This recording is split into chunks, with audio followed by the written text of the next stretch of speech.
And meanwhile, with terror as a top concern, the 2016 candidates are courting voters again after a holiday break.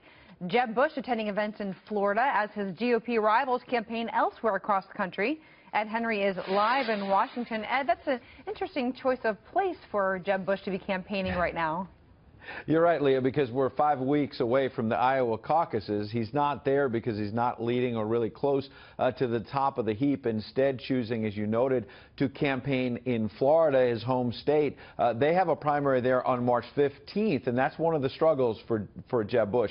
If he doesn't post in one of the earlier states like Iowa and New Hampshire, can he survive until March 15th, or will he just be so desperately behind that he just can't get beyond all of that? Meanwhile, Donald Trump, the Republican frontrunner, off the trail today, but as you know, has been on social media doing phone interviews on Fox and elsewhere in recent days.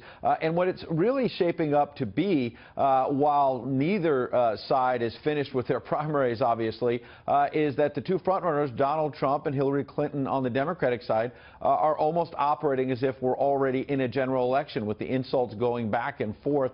Trump yesterday telling Fox that he believes Bill Clinton will be very much on the table in this election, and basically taking a swing at both Clintons. Listen.